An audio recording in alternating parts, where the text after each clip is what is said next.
नमस्कार दोस्तों। लेक्चर है फिजिक्स की। इस क्लास में हम डिस्कस कर रहे हैं वेक्टर के बारे में। ये वेक्टर वाली पूरी सीरीज चल रही है और इसमें हमने बेसिक से वेक्टर को हमने देखा है और वेक्टर के एक बेसिक वाला असाइनमेंट भी आपको प्रोवाइड करा दिया गया है, ठीक है, जिसमें स्केलर ट्रिपल प्रोडक्ट तक आपने क्वेश्चन देखे होंगे। उन क्वेश्चनों को आज प्रैक्टिस करिएगा। वो प्रैक्टिस सेट इसीलिए दिया जा रहा ताकि आप उसको देखें। मैंने उसकी, अगर आपको थोड़ा बहुत अगर आपको ध्यान में आ रहा हो तो मैंने उसकी आंसर शीट आपको डायरेक्टली प्रोवाइड नहीं करी है। मैंने आंसर शीट इसलिए प्रोवाइड नहीं करी है ताकि आप उसको अपने उससे सेल्फ असेसमेंट कर पाए, ताकि आप देख पाए कि हमसे प्रॉब्लम सॉल्व हो रही नहीं हो रही करके। अगर मैं आपको आंसर अगर प्रोवाइड कर दूंगा तो आप बार बार ऑप्शन को देखोगे और ऑप्शन के अकॉर्डिंग अपने क्वेश्चन को सॉल्व करने की कोशिश करोगे। तो आपको ऑप्शन तो पता ही है, ठीक है, तो ये आपको पता होना चाहिए। आप आंसर अगर देखोगे तो फिर आंसर के अकॉर्डिंग आपके पास लाने की कोशिश करोगे। तो ऐसा ना हो, हम प्रॉब्लम को डायरेक्टली सॉल्व करने की कोशिश करें, ठीक है, आंसर के पीछे ना भागें। समझ आ रहा नहीं आ रहा? मैं ये कह रहा हूं कि ऑप्शन वाले आंसर के पीछे ना भागे करके आप एक काम करना, उसको सॉल्व करना और सॉल्व करने के बाद एट द एंड आपके पास हो सकता है इसी वीक के एंड में उस वेक्टर जो आपके पास जो मैंने आपको असाइनमेंट दे रखा उसका हम सॉल्यूशन भी डिस्कस करेंगे। सॉल्यूशन में जितने भी आपको असाइनमेंट प्रोवाइड कराऊंगा उन सभी के असाइनमेंट के वीडियो लेक्चर भी, यानी कि हम लाइव डिस्कशन करेंगे उनका, ठीक है, वो भी आपको प्रोवाइड कराया जाएगा। तो अगर हम बात कर रहे थे वेक्टर के बारे में, वेक्टर के बेसिक हमने खत्म कर लिया। बेसिक हमने खत्म कर लिया प्रोडक्ट ऑफ वेक्टर तक का। प्रोडक्ट ऑफ वेक्टर तक का हमने कहां तक खत्म किया था? Triple vector, scalar triple vector और अब वेक्टर ट्रिपल प्रोडक्ट, ठीक है, ये हमने दोनों खत्म कर लिए हैं, ठीक है, डिस्कस कर लिए। अब इस क्लास में हम डिस्कस कर रहे हैं आपके पास किसके बारे में? फंक्शन के बारे में, ठीक है। फंक्शन कहने का मतलब आपके पास क्या है? मतलब आप ऐसा समझिए हमारे पास जनरल दो तरीके के फंक्शन होते हैं, स्केलर फंक्शन और वेक्टर फंक्शन। और इन स्केलर और वेक्टर फंक्शन, स्केलर फंक्शन मतलब इन जनरल आप बहुत बार देखते हैं नेचर में, जैसे टेम्परेचर हो गया, पोटेंशियल हो गया। ये अगर मैं आपसे बोलता हूँ इस पॉइंट पे कितना टेम्परेचर है तो आप बताओगे इतना टेम्परेचर है करके, लेकिन आप ऐसा नहीं बोलोगे इस डायरेक्शन में है करके, क्योंकि जब मैं उसके साथ डायरेक्शन का सेंस लगाऊंगा तो उसकी कोई मीनिंग नहीं आएगी, ठीक है। तो अगर हम बात करें, आप ऐसा समझिए फंक्शन कह लीजिए या फील्ड कह लीजिए, हमारे पास दो तरीके का आपके पास इस फील्ड और फंक्शन होते हैं। कहने का मतलब क्या है? इसमें दो कंडीशन आएंगी। कुछ ऐसे होंगे जिनमें डायरेक्शन की जरूरत पड़ेगी और कुछ ऐसे होंगे जिनमें डायरेक्शन की जरूरत नहीं पड़ेगी। जैसे अगर मैं आपसे कहूं टेम्परेचर में, इस पॉइंट पे टेम्परेचर कितना है तो आप बोलोगे 32 डिग्री सेल्सियस, 35 डिग्री सेल्सियस, ऐसा बोलोगे, लेकिन इस डायरेक्शन में नहीं बोलोगे। उसी को अगर क्वेश्चन को अगर थोड़ा अलग कर दिया जाए, मैं अगर आपसे बोलूं इस पॉइंट पे इलेक्ट्रिक फील्ड कितना है तो आप बोलोगे इतना है और इस डायरेक्शन में है करके, वो डायरेक्शन देना भी जरूरी हो जाएगा आपको, ठीक है। तो इस तरीके से हमारे पास दो फील्ड बनते हैं, दो फंक्शन बनते हैं। कुछ फंक्शन ऐसे होते हैं जिनके सिर्फ मैग्नीट्यूड की जरूरत पड़ती है, किसी पॉइंट पर होते हैं, उनको हम स्केलर फंक्शन बोलते हैं। और किनमें कुछ फंक्शन ऐसे होते हैं जिनमें डायरेक्शन का रोल आता है या डायरेक्शन के साथ डिफाइन करना जरूरी हो जाता है, डायरेक्शन देनी जरूरी हो जाती है या डायरेक्शन के साथ डिस्क्राइब किए जाते हैं। ऐसे फंक्शन को हम आपके पास क्या बोलते हैं जरा बोलो? वेक्टर फंक्शन बोलते हैं। और आपका दूसरे टाइप के फंक्शन को हम क्या बोलते हैं? स्केलर फंक्शन बोलते हैं। तो आपको समझ में आना चाहिए। अगर हम बात करें तो मैंने आपको बड़ी बेसिक सी बारे में बात बताई, फंक्शन के बारे में बताया, ठीक है। तो हमारे पास यहाँ पर दो तरीके के फंक्शन आएंगे। एक हमारे पास आएगा, जरा बोलो, एक आएगा स्केलर फंक्शन। स्केलर फंक्शन आपके पास मैंने अब बेसिक्स आपको एग्जांपल बताया, जैसे टेम्परेचर हो गया, ठीक है, और आपके पास पोटेंशियल हो गया, ठीक है, इलेक्ट्रिक पोटेंशियल, ग्रेविटेशनल पोटेंशियल, आप कोई भी बोल सकते हैं, पोटेंशियल हो गया, ये इसके एग्जांपल हो सकते हैं। दूसरा हमारे पास वेक्टर फंक्शन। दूसरा हमारे पास क्या होंगे जरा बोलो? वेक्टर फंक्शन होंगे। वेक्टर फंक्शन के क्या एग्जांपल है? वेक्टर फंक्शन के एग्जांपल है इलेक्ट्रिक फील्ड, ठीक है, मैग्नेटिक फील्ड, इलेक्ट्रिक फील्ड हो गया, मैग्नेटिक फील्ड हो गया, ठीक। जिन भी फंक्शन में डायरेक्शन की जरूरत है, जिन भी फंक्शन के लिए डायरेक्शन की जरूरत है, उनको हम क्या बोलते हैं जरा बोलो? वेक्टर फंक्शन या वेक्टर फील्ड, या आपके पास बोल सकते हैं उनको, ठीक है, ये समझ में आना चाहिए। जिन फील्ड के लिए आपके पास, जिन पॉइंट के लिए आपके पास डायरेक्शन का रोल नहीं है, उनको हम स्केलर फंक्शन बोलते हैं। जैसे हमारे पास टेम्परेचर है, पोटेंशियल है। क्या ये बात समझ में आई? ठीक है, आपने मैथ्स में फंक्शन पढ़ा होगा, वो फंक्शन अलग है, ये फंक्शन अलग है। समझ में आई बात? फंक्शन या फील्ड आप लिख सकते हो, जैसा आपको समझना है मेंशन कर सकते हैं, ठीक है। चलिए अब हम बात करें तो, जब मैंने कहा जैसा ना, अगर इसमें इन जनरल क्या होगा आपको समझ में आना चाहिए। किसी पॉइंट पर अगर मान लो सपोज करो पोटेंशियल अगर लिखा जाएगा, जैसे इस पॉइंट पर अगर आपसे बोलूं टेम्परेचर कितना है, तो इस पॉइंट पर टेम्परेचर हो सकता है अलग हो, इस पॉइंट पर अलग हो सकता है। समझ में आई नहीं आई बात? तो इस पॉइंट पर और इस पॉइंट पे जो टेम्परेचर है वो किसका फंक्शन होगा इन जनरल? या पोटेंशियल अगर मैं बात करूंगा, वो कोऑर्डिनेट का आपके पास फंक्शन होगा। मतलब अगर मैं यहाँ पर अगर ओरिजिन, यहाँ कहीं ओरिजिन मान लूं और आपसे बोलूं कि यहाँ इस पॉइंट पे कहीं पे पोटेंशियल बताने के लिए बोलूं या टेम्परेचर बताने के लिए बोलूं, यहाँ पर अलग हो सकता है, यहाँ किसी पॉइंट पे अलग हो सकता है। दोनों अलग अलग, मतलब अलग अलग स्पेस में अलग अलग पॉइंट पे अलग अलग हमें इंफॉर्मेशन देखने को मिल सकती है। तो इन जनरल हम अगर बात करें, जैसे आपको एक खुद ही दिमाग लगा, रूम के हर पॉइंट पे टेम्परेचर सेम होगा क्या आपके? नहीं होगा ना।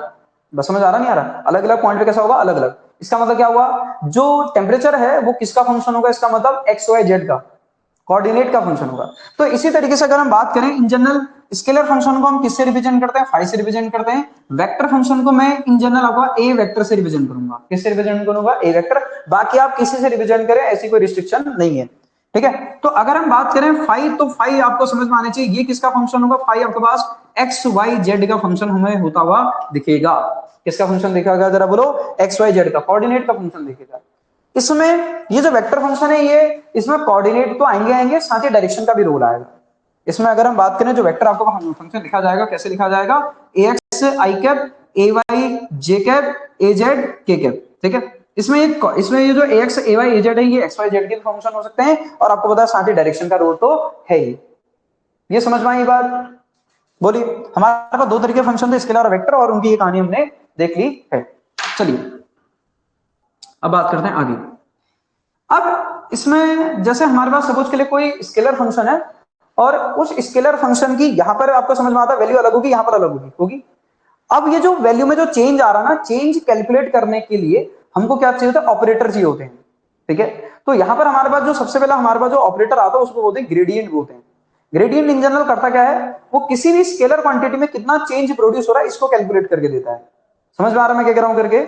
अगर हम बात करें तो हमारे पास सबसे पहला जो आपके पास पॉइंट आपका निकल के आता है, वो आपके पास क्या है जरा बोलो? ग्रेडियंट है, ठीक है। सबसे पहले क्या जरा बोलो? ग्रेडियंट। तो ग्रेडियंट अगर हम बात करें, ग्रेडियंट क्या होता है? जब भी हमें किसी स्केलर और फंक्शन में चेंज देखना होता है कितना है आया करके, तो उस समय जो हम क्वांटिटी डिफाइन करते हैं वो क्या बन जाती है जरा बोलो? ग्रेडियंट बन जाती है। तो अगर ये क्या करता है आपके पास, इट बोल सकता हूं, इट आपके पास major change change produced produced ठीक है, produced in the scalar quantity, ठीक है। ये समझ में आना चाहिए। अच्छा, तो सपोज के लिए हमारे पास अगर एक फंक्शन है और वो आपके पास क्या है बोलो, जैसे मैंने कहा सपोज के लिए एक टेम्परेचर है, और टेम्परेचर जिसका फंक्शन होगा जरा बोलो एक्स वाई जेड का, तो हमने आपके पास लिख दिया एक्स वाई जेड लिख दिया, ठीक। अब चेंज अगर हम निकालना है तो चेंज कैसे निकाल सकते हैं जरा बोलो? डेल्टा फाई कर सकते हैं। डेल्टा फाई करूंगा तो क्या इसके लिए क्या लिखेंगे जरा बोलो? कैसे लिखते हैं? अगर टेम्परेचर का एक्स वाई जेड का फंक्शन हो तो होगा तो एक्स में कितना चेंज आ रहा है, फिर टोटल चेंज कितना आ रहा है, मैं देखूंगा ना। अगर मैंने कहा इस पॉइंट से, मैं अगर सपोज के लिए इस पॉइंट पे चले गया, तो जब मैं इस पॉइंट से इस पॉइंट गया तो नॉर्मल सी बात एक्स वाई जेड तीनों चेंज हो रहे हैं। तो एक्स में टेम्परेचर कितना आपके पास चेंज हो रहा है, ठीक है। मैं पहले देखूंगा चेंज कितना हो रहा है एक्स के रिस्पेक्ट में टोटल, फिर किसके रिस्पेक्ट में? वाई के रिस्पेक्ट में, फिर उसके बाद जेड के रिस्पेक्ट में। जब एक्स के रिस्पेक्ट में देखते हैं तो फंक्शन को कैसे लिखा जाएगा? Del five by del x, ये चेंज है, इनटू टोटल कितना आया एक्स में, ठीक। ये डीएक्स से मल्टीप्लाई, डीएक्स क्यों मल्टीप्लाई कर रहे हैं आपको पता है क्यों? क्योंकि टोटल चेंज देखने के लिए इंटीग्रेशन वाला सिंबल आपको ऑलरेडी पता है। फिर क्या लिखेंगे? डेल फाइव बाय क्या लिखेंगे जरा बोलो? डेल वाई इंटू आपको बाय डी वाई। फिर क्या लिखेंगे? डेल फाइव बाय आपको क्या जरा बोलो? डी जेड इंटू क्या लिखेंगे जरा बोलो? D z, del z into d z. अब अगर मैं इसको सही से अगर लिखने की कोशिश करूं तो आपको ये समझ में आता है डी फाइव इक्वल कितना आ जाएगा। इसको ऐसे लिखा जा सकता है क्या? बताना मेरे को। इसको मैं ऐसे लिख सकता हूं क्या? Del five by del X, ठीक है, J cap del five by del Y, ठीक है, plus del five by del Z, ठीक है। इसको एक तरफ लिख लिया, इनटू डॉट प्रोडक्ट लगा दिया किसके साथ? dx dy dz को बाहर लिख दिया, dx आई कैप dy जे कैप, और इसको लिख दिया dz ठीक है। ये पूरा एक साथ लिख दिया। अब आप बताओ क्या इस पूरी लाइन को, इस ऊपर पूरी वाली लाइन को नीचे वाली लाइन लिख सकते हैं? लिख सकते हैं, क्योंकि आप जब इन दोनों के भी डॉट प्रोडक्ट लगाओगे यही ऊपर वाली लाइन आ जाएगी, आएगी नहीं आएगी? तो इसका मतलब हम इसको ऐसे लिख सकते हैं। जब ऐसे लिखेंगे तो हमें क्या पता चलेगा जरा देखें, ठीक है। और ये भी ध्यान में रखना, स्केलर फंक्शन के लिए हम ग्रेडियंट किसका डिफाइन होता है? स्केलर फंक्शन का। आपको ऑलरेडी पता भी चल पा रहा होगा, मैंने ऑलरेडी लिखा है क्लियर एकदम। ये कैसा फंक्शन है? स्केलर। एक इनिशियल से बात होती आ रही है इसलिए क्लियर होना चाहिए, ठीक है। चलिए अब बताइए, इसको हम ऐसे लिख दिए, इसमें से अगर फाइव अगर कॉमन ले लूं, जरा समझने की कोशिश करना, हमने क्या करा? फाइव को कॉमन लेने की कोशिश करी, जैसा फाई आपके पास कॉमन लेने की कोशिश करें, यहां से आपके पास आई डेल बाय डेल एक्स आ गया, जे डेल बाय डेल वाई आ गया, यहां से के डेल बाय डेल जेड आ गया, ये एक तरफ कर लिया, ठीक है। इनटू हमने क्या करा, फाई को बाहर कर दिया, डॉट इसको क्या लिख सकते हैं जरा बोलो, D x i cap D Y j cap D Z k cap, x i cap Y j cap Z k cap position vector होता है, बहुत अच्छी तरीके से आपको होता है। अब उसमें डीआर वेक्टर करूंगा तो क्या बन जाएगा, D x i cap D Y j cap और डी जेड के कैप। इसका मतलब ये क्या है जरा बोलो, ये हमारा बन गया आपके पास डीआर वेक्टर बन गया, ठीक। इस पूरे टर्म को कुछ बोलते हैं और ऑलरेडी आपको पता भी है, आपके पास क्या बोलते हैं जरा बोलो, इस पूरे टर्म को हम बोलते हैं नेबुला ऑपरेटर। क्या बोलते हैं, नेबुला ऑपरेटर या डेल ऑपरेटर बोल देते हैं इन जनरल। इनटू कितना आता है जरा बोलो, आपके पास फाई आ गया, डॉट आपके पास डीआर वेक्टर आ गया। ये समझ में आने चाहिए, यहां किसी भी तरीके का कोई सिंबल नहीं है, ना तो डॉट यहां आपके पास ना तो क्रॉस, ठीक है। चलिए समझते रहिएगा। अगर हम यहां से अगर बात करें, ये जो क्वांटिटी आपके पास हमने लिखी ना, ये जो क्वांटिटी आ रही है आपके पास, कौन सी क्वांटिटी जरा बोलो, आपके पास डेल डॉट फाइव, इसी को हम बोलते हैं gradient of scalar function five. इसी को हम क्या बोलते हैं जरा बोलो, ग्रेडियंट ऑफ फाइव। इसी को हम क्या बोलते हैं जरा जरा बोलो, ग्रेडियंट ऑफ फाइव। और आपको समझ में आना चाहिए, जरा देखो इसके अंदर आई जे के है और ये स्केलर फंक्शन है, तो जब इसको मैं सॉल्व करूंगा ये आपके पास क्या कैसी क्वांटिटी बन जाएगी जरा बोलो, वेक्टर क्वांटिटी। ये कैसी क्वांटिटी होगी जरा बोलो, वेक्टर क्वांटिटी। ग्रेडियंट डिफाइन होता है स्केलर फंक्शन का, लेकिन जब हम ग्रेडियंट किसी भी चीज का निकालते हैं तो आपको वो क्या निकल के आती है जरा बोलो, वेक्टर क्वांटिटी। समझ में आई नहीं आई बात, ये ध्यान में रखना। डिफाइन किसके लिए होता है, स्केलर फंक्शन के लिए, ठीक है। सो इसमें लिख देना आपके पास gradient of any scalar function, scalar function, ठीक है, फंक्शन गिव्स वेक्टर क्वांटिटी। क्या मिलता है जरा बोलो, उससे वेक्टर क्वांटिटी मिलती है, ठीक है। चलिए ये समझ में आना चाहिए। ये जो डिफाइन है इसको हम क्या बोलते हैं, ग्रेडियंट ऑफ फाइव। शॉर्टकट में क्या लिखते हैं, G R A D, G R A D.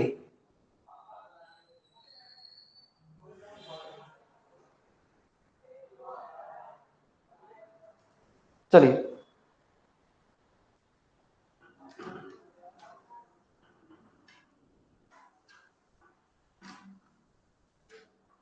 ये तो था ग्रेडियंट। ग्रेडियंट क्या होता है, आपने ये समझा, ठीक है।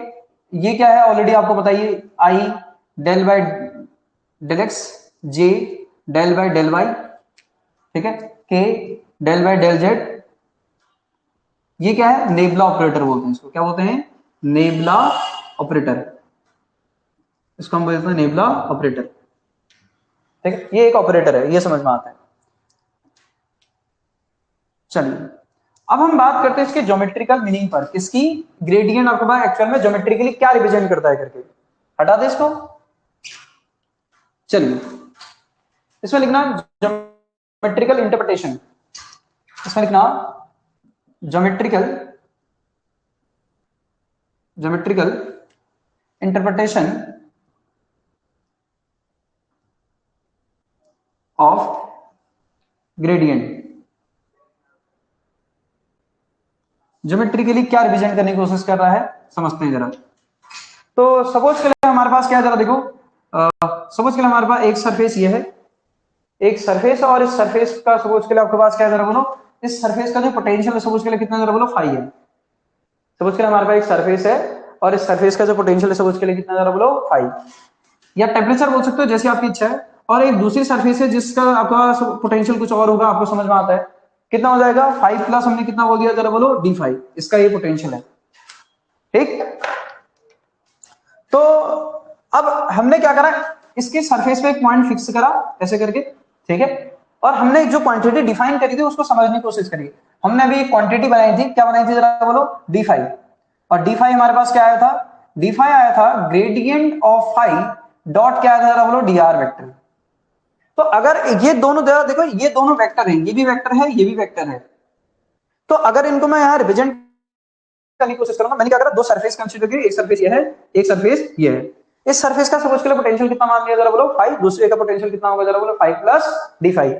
अब हमने क्या करा, हमने इसको इन दो वेक्टर को प्लॉट करने की कोशिश करी। सपोज के लिए ये हमारा dr वेक्टर हो गया, ये हमारा क्या हो गया जरा बोलो, dr वेक्टर हो गया। तो दूसरा ये भी तो वेक्टर ही है, ये कहीं होगा, इसको मैंने बोल दिया आपको ये क्या जरा बोलो, ग्रेडियंट ऑफ फाइव, ये कहीं दूसरा वेक्टर है, ठीक। और इनके बीच में कुछ एंगल होगा क्योंकि डॉट प्रोडक्ट है, कुछ एंगल होगा, इसको हमने क्या बोल दिया जरा बोलो, थीटा। इस एंगल को क्या बोल दिया जरा बोलो, थीटा। अब इनके बीच डॉट प्रोडक्ट लगाइए, तो जैसे ही डॉट प्रोडक्ट आप लगाओगे तो कितना आएगा, modulus of this function into modulus of this, ठीक है, इसका मॉडुलस आ जाएगा, कॉस कितना आ जाएगा, theta.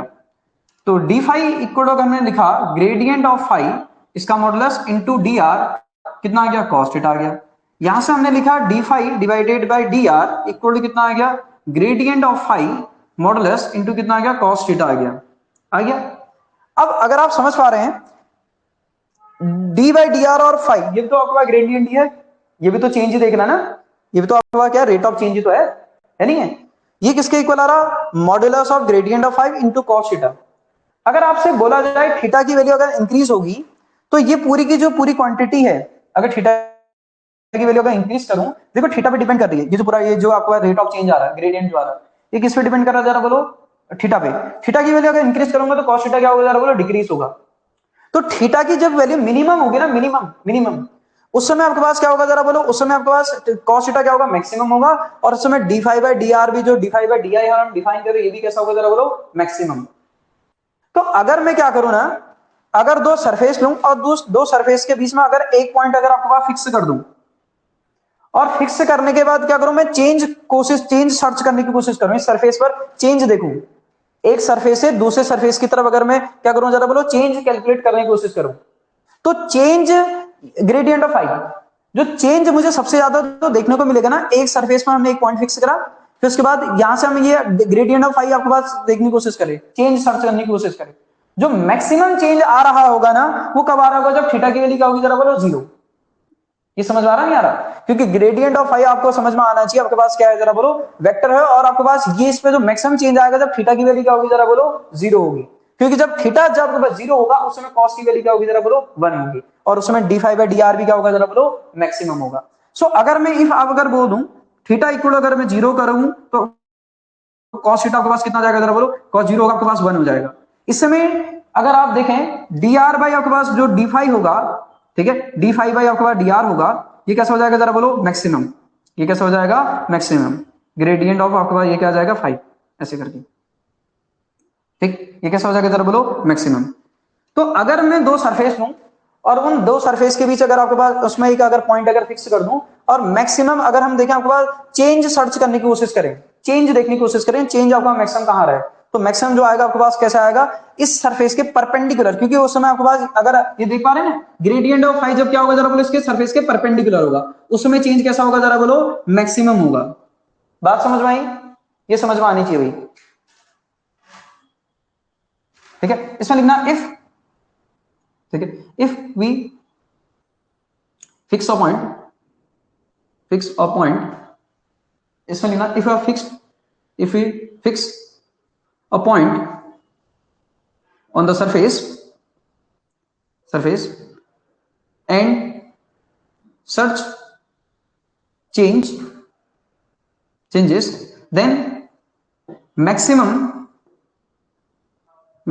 change occur in the direction of theta equal to zero. जो मैक्सिमम आपके पास चेंज आएगा वो कहां आएगा जरा बोलो, थीटा इक्वल टू जीरो पर आपको देखने को मिलेगा। जब थीटा कहां की तरफ जाएगा जरा बोलो, जीरो, उसमें चेंज कैसे होंगे जरा बोलो, मैक्सिमम, ठीक है।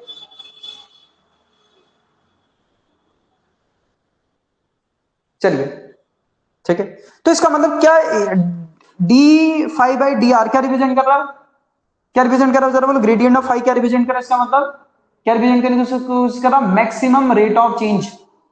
समझ आ रहा नहीं आ रहा, क्या रिप्रेजेंट करने की कोशिश कर रहा है जरा बोलो, मैक्सिमम रेट ऑफ चेंज। तो इसमें लिखना, तो ज्योमेट्रिकली ग्रेडियंट क्या रिप्रेजेंट करता है अगर आपसे पूछी जाए, क्योंकि तो इसमें जो मैक्सिमम रेट ऑफ चेंज आ रहा है आपको वो कब आ रहा है, जब सरफेस के जब थीटा की वैल्यू क्या हो रही है जरा बोलो, जीरो, ठीक है, उसी समय ग्रेडियंट ऑफ फाइव में मिल रहा। इसमें लिखना, so geometrically gradient represent represent maximum rate of change. क्या रिप्रेजेंट करता है जरा बोलो? Maximum rate of change. बात समझ आई? ये क्या रिप्रेजेंट करता है? देखो ग्रेडियंट ऑफ आई किसके इक्वल आ रहा है? Del d five by d r max.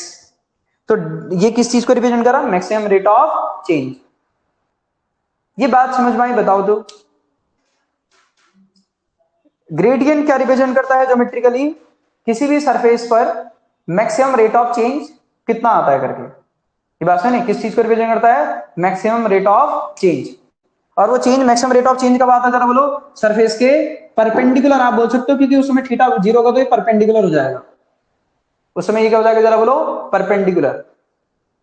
ठीक है, चलिए बताइए, बताते रहिएगा। ठीक है, समझ में आ रहा नहीं आ रहा मैं दोबारा रिपीट कर दूंगा, कोई दिक्कत वाली बात नहीं है। एक बार में नहीं आएगा तो दोबारा समझ में आएगा, लेकिन बता देना। ठीक है, चलो चीजें अगर आप सोचोगे कि छोड़ते चले जाएं फिर बाद में समझेंगे, बाद में समझेंगे, तो इकट्ठा होते चले जाएंगे, बाद में प्रॉब्लम हो जाएगी। ठीक है, फटाफट समझते चले जाना। चलिए, तो अब यहीं से एक और बात निकलेगी। जिस समय ये मैक्सिमम रेट ऑफ चेंज, ये क्योंकि ग्रेडियंट रिप्रेजेंट कर रहा है किसी का geometrically maximum rate of change किसी भी सरफेस पर, किसी भी सरफेस पर। और ये कब आता है मैक्सिमम रेट ऑफ चेंज? जब थीटा कितना होता है जरा बोलो? जीरो। इसका मतलब उस समय आपके पास क्या होगा जरा बोलो? अगर ये वेक्टर अगर है ना, ये वेक्टर अगर है ग्रेडियंट ऑफ फाई अगर ये है, ठीक है, तो ये जब इधर आएगा ना तो उसमें मैक्सिमम रेट ऑफ चेंज आएगा। उस समय ये जो वेक्टर है किसकी जगह काम करेगा जरा बोलो? नॉर्मल वेक्टर होगा। ये सरफेस पे उसमें कैसा होगा जरा बोलो? Normal vector. ठीक है, तो फिजिकली आपसे पूछा जाए क्या रिप्रेजेंट करता है आपका ग्रेडियंट, तो फिजिकली रिप्रेजेंट करता है normal vector to the surface. ठीक है, तो इसमें आपके पास लिख देना, चलिए इसमें लिखना फिजिकल मीनिंग, इसमें लिखना फिजिकल मीनिंग। ठीक है, फिजिकल मीनिंग लिखना। फिजिकल मीनिंग क्या है बोलो? फिजिकल मीनिंग अगर हम बात करें, ठीक है, फिजिकली लिख देना, फिजिकली ग्रेडियंट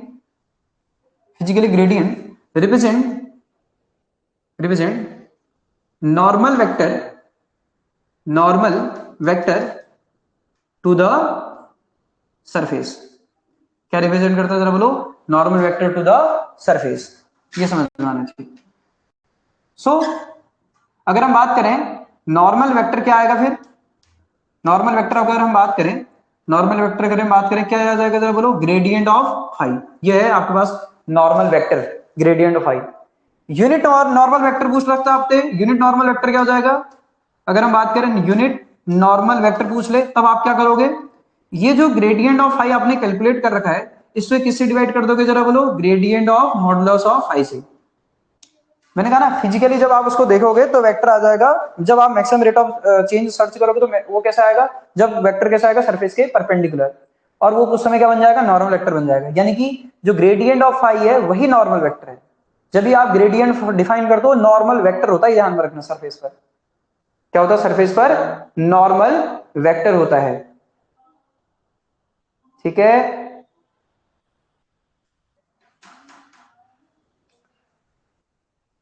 देखो मैंने क्या कहा? मैंने कहा एक सरफेस ये है, एक सरफेस ये है। फिर से जरा समझना, एक सरफेस ये है, एक सरफेस ये है। मैंने कहा था हमारे पास एक वेक्टर आया था, डीआर वेक्टर इधर आया था। ठीक है, एक वेक्टर इधर आया था ग्रेडियंट ऑफ फाई। ठीक, ये एंगल था थीटा। हमारे पास यहाँ क्वांटिटी थी d r by d five by d r equal to the gradient of phi into आपके पास कॉस थीटा। मैं ये कह रहा हूं ये जो D five by d are है, जो रेट ऑफ चेंज है, ये मैक्सिमम कब होगा? जब थीटा की वैल्यू क्या होगी जरा बोलो? जीरो। जब थीटा जीरो होगा उस समय ग्रेडियंट ऑफ फाई कहां जाएगा जरा बोलो? सरफेस के परपेंडिकुलर। ग्रेडियंट ऑफ फाई क्या है समझ में आता है ना? ये उस समय क्या होगा? सरफेस के परपेंडिकुलर। तो जब थीटा जीरो होगा उस समय ये मैक्सिमम होगा नहीं होगा? क्योंकि ये किस पे डिपेंड कर रहा है जरा बोलो? ये D five by d are किस पे डिपेंड कर रहा है जरा बोलो? ये तो मैग्नीट्यूड है ना, ये तो मैग्नीट्यूड है, मॉडुलस है। किस पे डिपेंड कर रहा है? कॉस थीटा पर। तो थीटा जब आपके पास क्या होगा जरा बोलो? मिनिमम। ये समझ में आ रहा? थीटा की वैल्यू जब जीरो होगी आपके पास कॉस थीटा क्या होगा? मैक्सिमम होगा। उसमें वन होगा। उसमें ये कैसा आएगा जरा बोलो? मैक्सिमम आएगा। D five by d are कैसा आएगा? मैक्सिमम। तो ये जो ग्रेडियंट है ये क्या रिप्रेजेंट कर रहा है? मैक्सिमम रेट ऑफ चेंज किसी भी सरफेस पर। और ये मैक्सिमम रेट ऑफ चेंज कब आता है, जब वेक्टर, ये जो ग्रेडियंट ऑफ फाई जो आप वेक्टर डिफाइन कर रहे थे सरफेस के, कैसा हो जाता है जरा बोलो, परपेंडिकुलर। और उसी परपेंडिकुलर वेक्टर को हम क्या बोलते हैं जरा बोलो, उसी वेक्टर को हम क्या बोलते हैं जरा बोलो, normal vector to the surface बोलते हैं, कह रहा हूं और कुछ नहीं कह रहा हूं। समझ में आया? उसी को हम क्या बोलते हैं जरा बोलो, normal vector to the surface. Unit vector का डिफाइन करना होगा तो इस वेक्टर के मॉडुलस से डिवाइड कर देंगे। ठीक है, इस वेक्टर के किससे डिवाइड कर देंगे जरा बोलो, मॉडुलस से। ठीक है, ये समझ में आना चाहिए, बड़ी सिंपल सी बात है। चलिए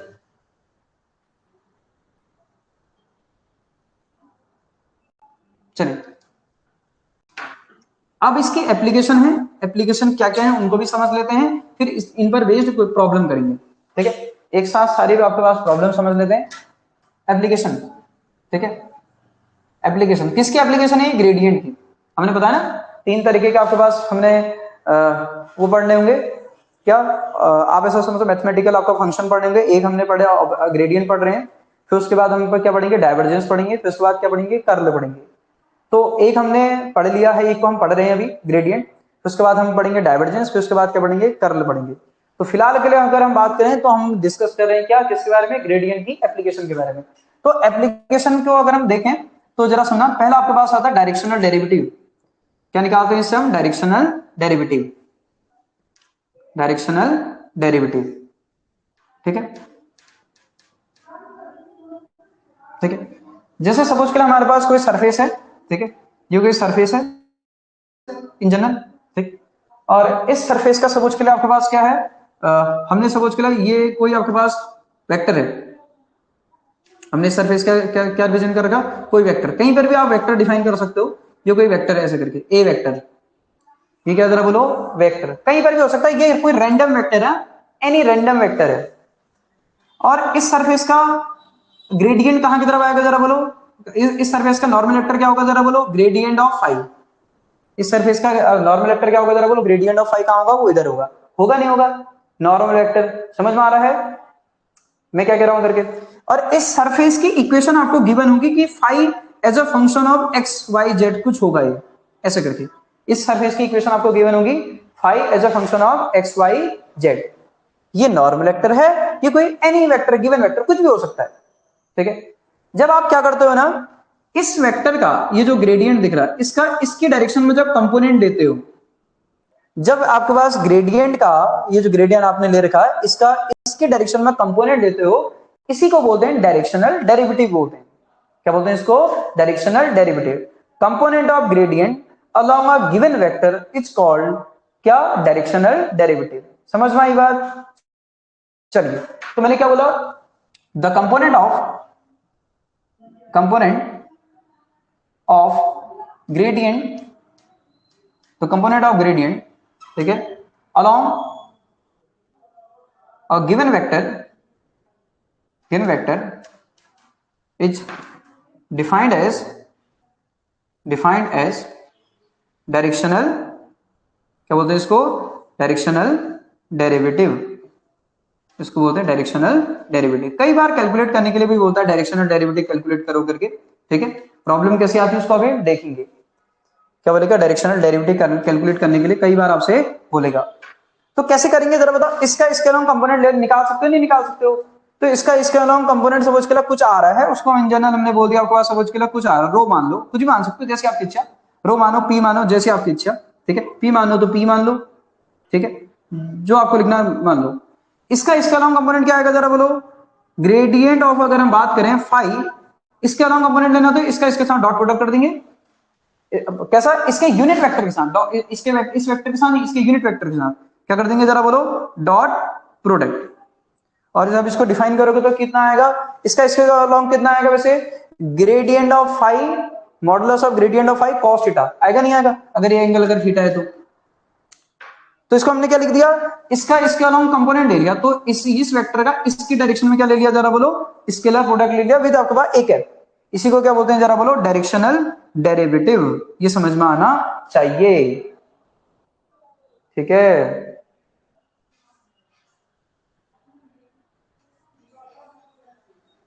अब दिख रहा होगा। ठीक है। Component of gradient along a given vector is defined as directional derivative. इसका स्केलर कंपोनेंट बस खत्म। ये डॉट प्रोडक्ट है, ध्यान में रखिए।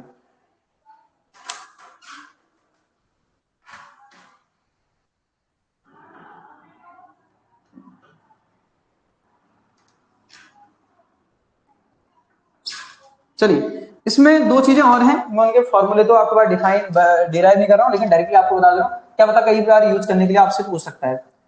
तो एक हमारे पास है, इसकी दूसरी एप्लीकेशन है इक्वेशन ऑफ टेंजेंट प्लेन। ठीक है, ठीक है। लेट वी हैव, ठीक है, वी हैव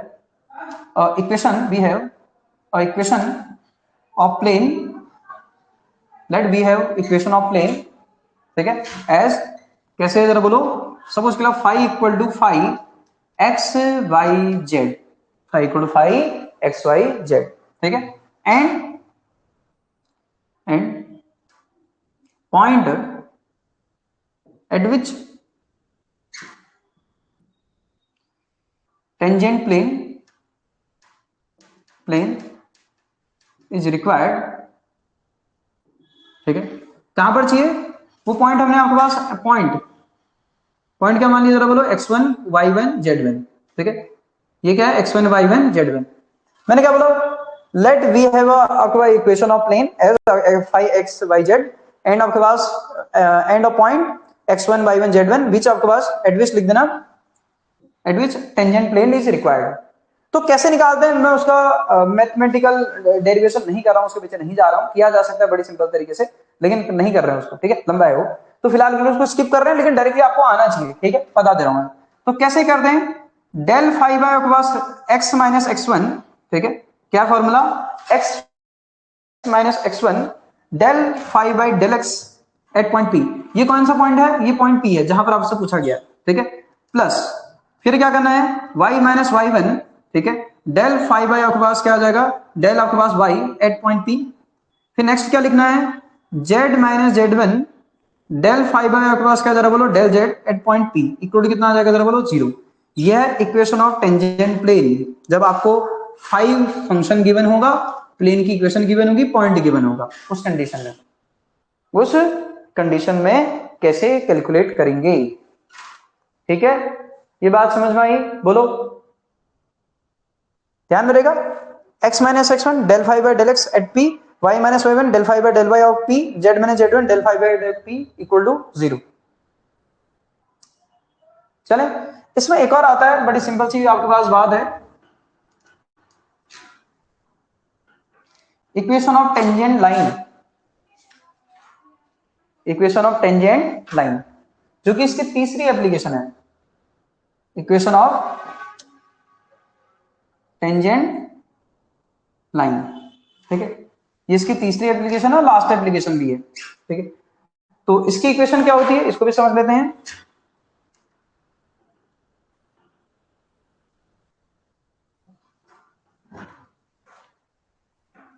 तो वही है आपके पास, सपोज के लिए आपके पास हमारे पास एक सरफेस है जिसकी इक्वेशन x, y, z है, हमें कहां पर चाहिए, एट पॉइंट p पर, कहां पर, एट पॉइंट p। p की वैल्यू क्या है, x1 y1 z1। क्या क्या चाहिए जरा बोलो, टेंजेंट लाइन चाहिए, किसकी, इक्वेशन ऑफ टेंजेंट लाइन चाहिए।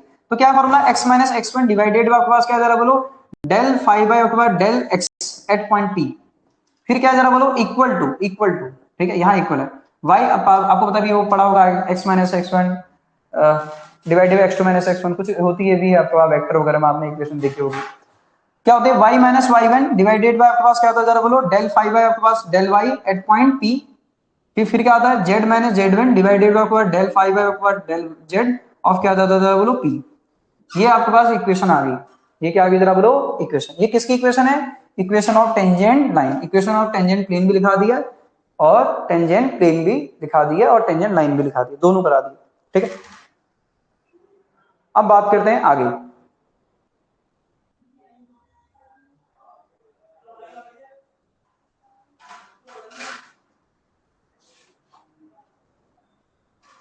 ठीक है।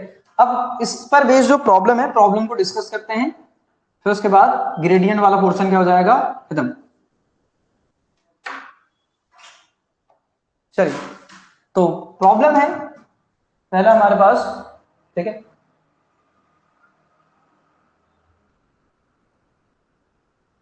पहला आपके पास फाइंड ग्रेडियंट, ठीक है, ग्रेडियंट ऑफ गिवन, फाइंड लिखना gradient of given function, gradient of given function. Function क्या है जरा समझने की कोशिश करिएगा। पहला हमारे पास फंक्शन है phi equal to x plus Y plus z. बहुत ही सिंपल सा फंक्शन है, आपको काम करना भी आता है। तो कहां पर निकालना है, एट पॉइंट 1,2,3, ठीक, यहां पर निकालना है। तो इसको कैसे करेंगे, करने का तरीका बहुत ही आसान है। कैसे करेंगे जरा बोलो, ग्रेडियंट ऑफ फाई, इसको हम क्या बोलते हैं, ग्रेडियंट ऑफ फाई, ऐसे लिखते हैं। इसकी वैल्यू क्या है, i del by del x, ये क्या है, j del by del y, ये क्या है, k del by del z. Five को मल्टीप्लाई करोगे तो कितना आ जाएगा, x plus Y plus z, यही आएगा। इसको क्या करेंगे, देखो यहां किसी भी तरह का कोई सिंबल नहीं होता है, ना तो डॉट होता है ना ही क्रॉस होता है, ध्यान रहे। अंदर सभी में मल्टीप्लाई कर देंगे, जैसे सभी मल्टीप्लाई करोगे कितना आएगा, I cap del by del X, X plus Y plus Z, फिर कितना आएगा डेल बाई डेल वाई, कितना आएगा X plus Y plus Z of J cap, फिर कितना आएगा K cap del by del Z of X plus Y plus Z. यह आ जाएगा हमारे पास इक्वेशन, ठीक। तो अगर हम बात करें, जरा यहां से इनको डिफरेंशिएट करो, जरा देखो एक्स का टर्म में अगर डेरिवेटिव करोगे तो कितना हो जाएगा, 1। देखो जब हम पार्शियल, ये सारे के सारे डेरिवेटिव कैसे हैं, पार्शियल है। अब पार्शियल डेरिवेटिव में कैसा होता है, जब मैं एक्स के रिस्पेक्ट में करूंगा तो कितना आएगा 1, वाई का क्या हो जाएगा 0, और जेड का भी क्या हो जाएगा, जरा बोलो 0। बात समझ आ रही नहीं आ रही है। पार्शियल डेरिवेटिव में डेल, अगर डेल एक्स है तो ये समझ में आता है एक्स का होगा, वाई और जेड किसकी तरह ट्रीट किए जाएंगे, कांस्टेंट की तरह। तो कितना आ जाएगा जरा बोलो, ये आ जाएगा आपके पास, इसका आ जाएगा 1, और ये कितने हो जाएंगे जरा बोलो, दोनों कितने हो जाएंगे 0। इसी तरीके से यहाँ x और ये क्या हो जाएंगे 0, इसका हो जाएगा कितना 1, तो यहाँ आ जाएगा 1 इंटू कितना जे कैप। इसी तरीके से यहाँ अगर देखोगे इसका और इसका 0 हो जाएगा, कितना आ जाएगा 1, तो यह आ जाएगा के कैप। तो यहां से अगर आप बात करोगे कितना आ जाएगा, आई cap plus J cap plus के कैप, यह आ जाएगा हमारे पास क्या, जरा बोलो, यह आ जाएगा ग्रेडियंट ऑफ फंक्शन। अब यहां पर 1 2 3 बोला था, ये तो ऑलरेडी कांस्टेंट वेक्टर आ रहा है, तो इसमें 1 2 3 रखने की जरूरत नहीं है, ठीक। चलिए इसी में एक और प्रॉब्लम करते हैं सॉल्व। चलिए इसी को x square y z plus x y करके कर लेते हैं, एक्स स्क्वायर वाई कर लेते हैं, ठीक, ऐसे करके सॉल्व कर लेते हैं एक प्रॉब्लम को। ये क्या, x square y z x y square at point 1 2 3, अब कैलकुलेट करते हैं, ठीक है, यही है। इसका मैग्नीट्यूड निकालने के लिए बोलेगा, तो मैग्नीट्यूड निकालने के लिए आप मैग्नीट्यूड को आपको निकालना आता है, कितना आ जाएगा जरा बोलो, यह आ जाएगा √3, आई के कोएफिशिएंट का स्क्वायर, जे के कोएफिशिएंट का स्क्वायर, के के कोएफिशिएंट का स्क्वायर। चलिए इसका ग्रेडियंट कैलकुलेट करके बताओ तो फिर क्या आ रहा है करके, ठीक है, मैग्नीट्यूड ही बता देना, कैलकुलेट करो।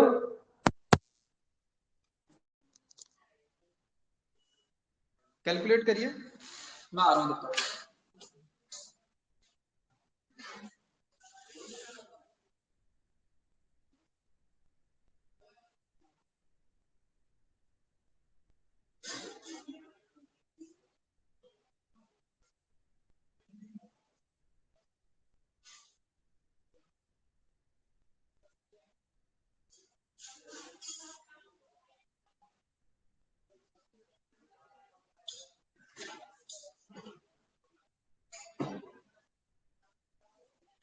आप वेक्टर नहीं लिख पाएंगे तो कोई बात नहीं, मैग्नीट्यूड बता देना जो भी आ रहा होगा, ठीक है।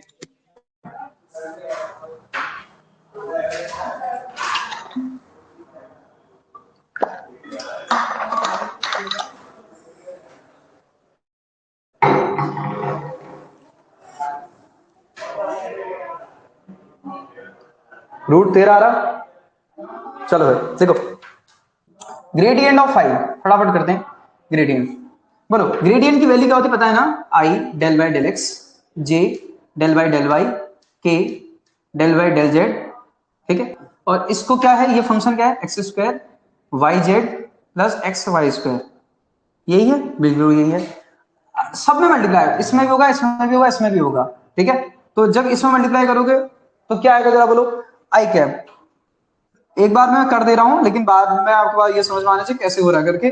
डायरेक्टली भी किया जा सकता है, अगर आपको आता है तो डायरेक्टली भी कर लें, लिखने की जरूरत नहीं है बार बार, ठीक है। डेल वाई कितना आ जाएगा, x square y z plus x y square plus क्या आएगा के कैप, ये कितना आ जाएगा जरा बोलो, del by del z x square plus, ठीक है आपको दिख रहा है, y z plus x y square, ये आ गया। चलिए फटाफट करेंगे यहां से, आई कैप एक्स का एक्स के रिस्पेक्ट में कितना आ जाएगा 2x, वाई जेड क्या लेंगे 0, एक्स का एक्स के रिस्पेक्ट में कितना आएगा 1 वाई स्क्वायर, यही आएगा नहीं आएगा।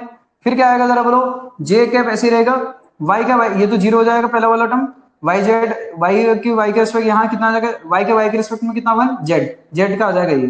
फिर ये कितना आ जाएगा जरा बोलो, ये आ जाएगा 2y, वाई स्क्वायर का कितना होगा 2y, और आपके पास एक्स कैसे रहेगा जरा बोलो ऐसी, तो कितना आ जाएगा 2y x। फिर क्या आएगा के कैप, फिर किसका करेंगे जरा बोलो, इसका करेंगे जेड का, इसका रिस्पेक्ट ये कितना आ जाएगा जरा बोलो 0, जेड का जेड के रिस्पेक्ट में कितना आ जाएगा जरा बोलो यहाँ से 1, तो कितना आ जाएगा y, और ये कितना हो जाएगा जरा बोलो 0, ठीक, तो y आ जाएगा। तो यहां से अगर आप देख पा रहे हैं 2x वाई स्क्वायर आई कैप, फिर आपके पास कितना आ जाएगा जेड प्लस 2yx जे कैप, और ये आ जाएगा y इंटू के कैप। अब यहां आप एक काम करिए, हमसे बोला था ना किसी पॉइंट पे बताने के लिए, क्योंकि ये तो एक्स वाई जेड पे डिपेंड कर रहा है, जब पॉइंट पे बोलेंगे तो पॉइंट रख दो, ग्रेडियंट ऑफ फाई किस पॉइंट पे बोला था उसने, हमसे बोला था 1 2 3 पे, कहां पर बोला था जरा बोलो 1 2 3, तो यहां पर रख दो 1 2 और 3 ऐसे, ठीक है। बोलो कितना आएगा, रखो 2x वाई स्क्वायर, तो यहाँ पर 2 की जगह ये क्या है, ये x है आपका, ये y है, ये z है, तो यहाँ 2 रखोगे तो कितना आ जाएगा 2 आ जाएगा ये, और वाई स्क्वायर की वैल्यू क्या आ जाएगी जरा बोलो 4, कितना आ जाएगा यहाँ से आई कैप। फिर कितना आ जाएगा z, ये कितना आएगा जरा बोलो जेड स्क्वायर, जेड की वैल्यू आपको नहीं जेड है तो जेड की वैल्यू कितनी आ जाएगी जरा बोलो 9, ये कितनी आ जाएगी जरा बोलो 9, ठीक है। ये कितनी आ जाए, अरे 3 दे रही मतलब जेड की वैल्यू 9 जो कह रहा हूँ 3 प्लस 2, वाई की वैल्यू कितनी है 2, और एक्स की वैल्यू कितनी है 1 जे कैप, और वाई कितना है 2 के कैप, खत्म। यहां से अगर हम बात करें ग्रेडियंट ऑफ फाइव कितना आ रहा है, ये आ रहा है 6 आई कैप प्लस ये कितना आ रहा है 4, 2 इंटू 2 4, और आपके पास कितना 3 7 जे कैप, फिर कितना आ रहा है 2 के कैप, यही आ रहा क्या, हाँ या ना बताओ, यही वेक्टर आ रहा क्या आ रहा, 6 आई कैप 7 जे कैप प्लस 2 के कैप, हाँ ये आना चाहिए। रूट थर्टीन सही से चेक करना है, रूट 13 नहीं आएगा यार, 6 का स्क्वायर 7 का स्क्वायर 2 ऐड करके लिख लेना जो भी आ रहा होगा, 36 प्लस 49 प्लस 2, ठीक है। ये कितना आ जाएगा 36 प्लस 51, कितना आ जाएगा ये आ जाएगा 7, ठीक है, और ये कितना आ जाएगा 8, 6 7 5 3 8, रूट 87 आएगा, मॉडुलस मॉडुलस मॉडुलस, हाँ कोई बात नहीं कोई बात नहीं, हम सीख रहे हैं, कोई दिक्कत वाली बात नहीं है, ठीक है। लेकिन हाँ 2 नहीं 4 होगा, हाँ हाँ मतलब अरे यार 2 4 4 4 4 4 कितना आएगा फिर ये आ जाएगा 53 आएगा, तो कितना हो जाएगा 6 3 9 और 5 3 8, अब सही है, 2 का स्क्वायर कितना हो गया 4,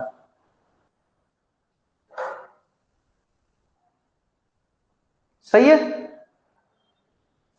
चलिए रूट 89, तो ये तो इस तरीके से आपसे निकालने के लिए बोलेगा, तो बहुत ही आसान है, इसमें कुछ करना है नहीं, ठीक है। चलिए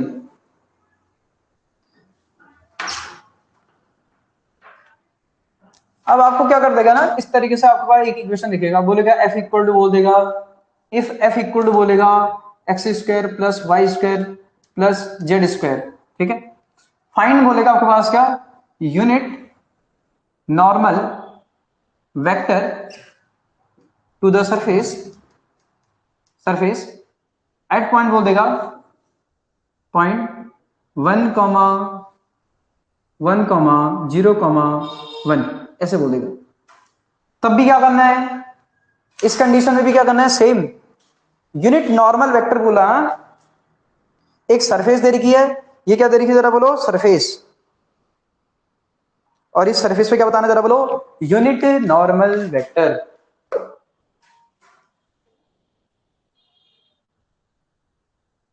हाँ, क्या बताना है, यूनिट नॉर्मल वेक्टर।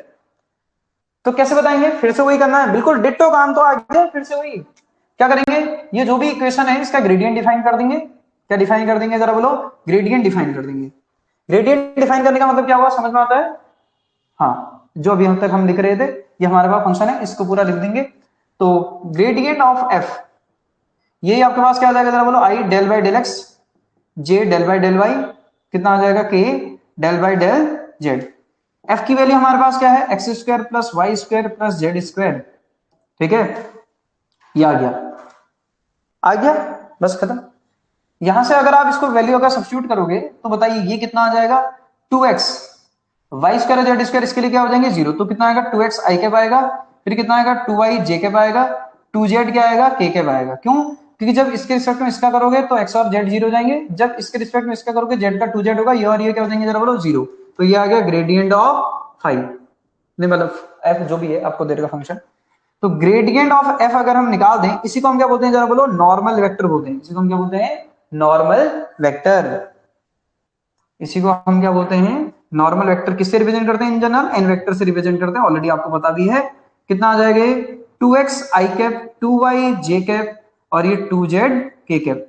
अब लेकिन यहां पर आपके पास क्या है जरा बोलो, यहां पर एक बात है, क्या बात है, कि ये एक्स वाई जेड पर आ रहा है, हमको कहां पर चाहिए, 1 0 1 पे चाहिए। तो एन वेक्टर का कितना आ जाएगा जरा बोलो, 2 इंटू आपके पास कितना आएगा 1 आई कैप, प्लस 2 इंटू 0 आपके पास जे कैप, प्लस कितना आएगा 2 इंटू 1 आपके पास के कैप। तो कितना आ जाएगा यहाँ से, ये आएगा 2 आई कैप, ये आ जाएगा 2 के कैप, ये आएगा, ये आ रहा है एन वेक्टर। एन वेक्टर आ रहा है आपके पास 2 आई कैप 2 के कैप, है ना यार। अब हमको निकालना है वेक्टर नहीं, हमें निकालना है यूनिट नॉर्मल वेक्टर। तो यूनिट नॉर्मल कैसे निकालेंगे, vector divided by modulus of vector. तो कैसे डिफाइन करेंगे, वेक्टर तो पता है कितना, जरा बोलो 2 आई कैप डिवाइडेड बाई कितना आ जाएगा, 2 I cap 2 J cap divided by कितना आ जाएगा, रूट कितना आ जाएगा 2 का स्क्वायर 4, 2 का स्क्वायर 4, ठीक, ये आ जाएगा। तो एन कैप कितना आ जाएगा, 2 आई कैप 2 जे कैप, 8 आएगा, 8 को क्या लिख सकते हैं 2 रूट 2। तो 2 2 2 कैंसिल आउट हो गया, तो एन कैप कितना आ जाएगा, I J cap I plus J cap divided by root 2, ये आ रहा है unit vector I cap plus J cap divided by root 2। Unit vector है भी, पता भी चल रहा है, ठीक है, बिल्कुल सेम। तो काम वही तो किया, पुराना ही तो काम किया, नया थोड़ी काम किया, ठीक है। तो ये समझ लो, हमें ग्रेडियंट निकालना आता है, तो हमें नॉर्मल सी बात है, ग्रेडियंट का ही हम नॉर्मल वेक्टर निकाल रहे हैं, समझ आ रहा नहीं यार। ग्रेडियंट जब भी निकाल रहे मतलब क्या निकाल रहे हैं, नॉर्मल वेक्टर निकाल रहे हैं। जब भी किसी स्केलर फंक्शन का ग्रेडियंट निकालें, एक नॉर्मल वेक्टर कैलकुलेट कर रहे हैं। चलिए, के आना चाहिए, क्या हमने गलत लिखा, जी वाला 0 था ना, हाँ, बीच वाला कोऑर्डिनेट 0 था, क्या था वो, आई शायद मैंने आपके पास क्या लिखा, एन इक्वल आपके पास आई, और जे नहीं आएगा, के आएगा, के बीच वाला कोऑर्डिनेट जे वाला 0 हो जाएगा, डिवाइडेड बाय रूट 2 आई का मतलब, हाँ ये था ना। एन वेक्टर इक्वल हमारे पास आया था 2 आई कैप, अब हमारे पास क्या आया था, 2x आई कैप 2y जे कैप 2z के कैप, यही तो आया था, ठीक है। पॉइंट क्या था 1 0 1, ठीक है। ये वाला 0 होगा मतलब ये और ये आएंगे, यहाँ पर के कैप आना चाहिए, के कैप, ठीक है। वो मिस्टेक से लिख गया होगा और कुछ नहीं, के कैप आएगा, के कैप, ठीक है। चलिए, मतलब जो यूनिट आएगा वो आएगा आई कैप प्लस के कैप डिवाइडेड बाई रूट 2, ठीक है, कंफ्यूज ना हो। नेक्स्ट, नेक्स्ट अगर हम बात करें किसके बारे में, इसी से रिलेटेड आपके पास क्वेश्चन, इफ एफ इक्वल आपका x square plus Y square plus y z, एक इक्वेशन हमें गिवन है, ठीक है। आपसे बोला find the directional derivative, find the directional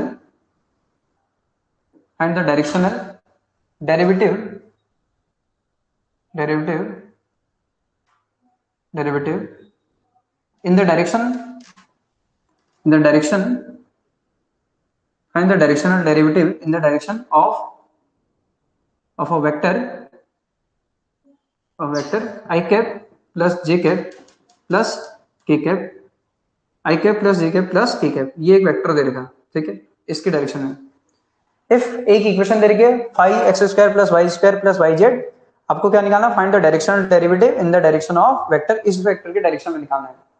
कैसे करेंगे बोलो फिर, मैंने बोला ना एक इक्वेशन देगा आपको, बोलेगा किसके क्या निकालना है जरा बोलो, डायरेक्शनल डेरिवेटिव निकालना है। कहां पर, आई किसके डायरेक्शन में जरा बोलो, इस वेक्टर के आई कैप जे कैप और के कैप, इसकी डायरेक्शन में।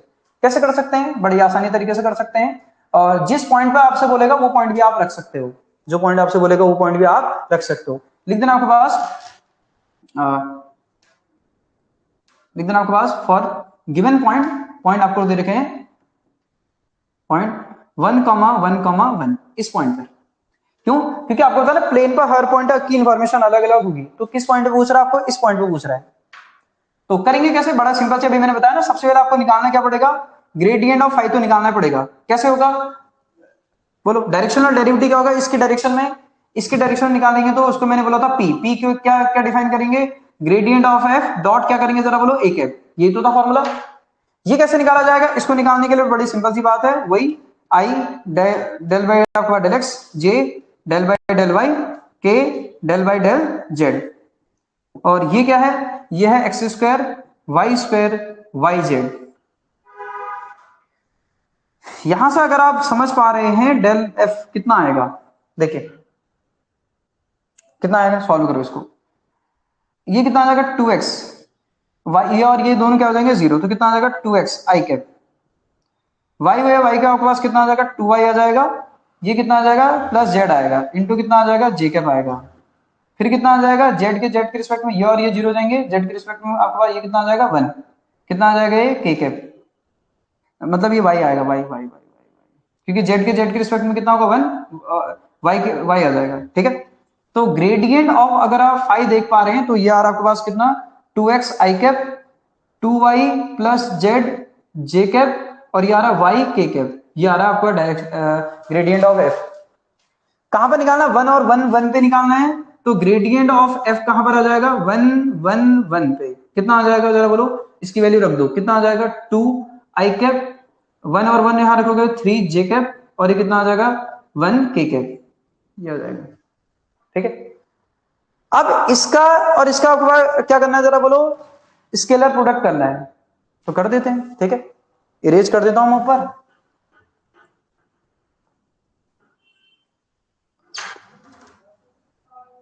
देखिए तो ए कैप निकालना पड़ेगा, ए कैप ऑलरेडी आपको पता है ना, जो वेक्टर गिवन था उसका आपके पास क्या करेंगे, यूनिट वेक्टर है, बोलो पी अगर हम डिफाइन करें तो कितना आ जाएगा, ये आ जाएगा 2 I cap plus 3 J cap plus के कैप डॉट, इसको ये क्या है, vector divided by modulus of vector, मतलब तो यही हुआ, वेक्टर कितना गिवन था 2 I cap 3 J cap plus के कैप डॉट, वेक्टर कितना था आई cap plus J cap plus के कैप, यही था शायद। मॉडुलस अगर उसका निकालोगे तो कितना आ जाएगा, इसका मॉडुलस कितना आ जाएगा √3, कितना आ जाएगा √3, तो सॉल्व कर दो, जो आपका आंसर आ जाएगा वही डायरेक्शनल डेरिवेटिव हो जाएगा, यहां वेक्टर नहीं आएगा, खाली पी आएगा, स्केलर की वैल्यू है। बोलो कितना आएगा यहां से, यह आ जाएगा 2, यह आ जाएगा 3, यह आ जाएगा 1, डिवाइडेड बाय कितना आ जाएगा √3, तो कितना आ जाएगा पी, यह आ जाएगा 6, कितना आ गया 6 डिवाइडेड बाय √3, तो इसको ऐसा लिख सकते हैं 2 इंटू 3 डिवाइडेड बाय √3, इससे कैंसिल आउट कितना आएगा 2√3, 2√3 जैसा आ रहा है, क्या ऐसा ही आ रहा है 2√3, हाँ ठीक है बिल्कुल, क्या रहा 2√3, 3, बिल्कुल सही है। तो हमें डायरेक्शनल डेरिवेटिव भी कैलकुलेट करना आ गया है, कुछ नहीं करना है। मैंने क्या बोला, component of a along a given vector is called directional derivative. ये आपके पास एक कैप था, modulus of divided by magnitude, ठीक है, vector divided by modulus of vector. चलिए नेक्स्ट,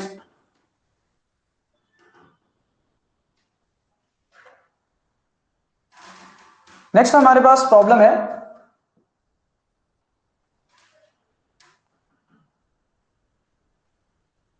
क्वेश्चन है, इफ f इक्वल टू, आपको कोई इक्वेशन गिवन है x y plus y z plus z, ठीक है, ये एक इक्वेशन गिवन है, ये क्या है, एक इक्वेशन गिवन है।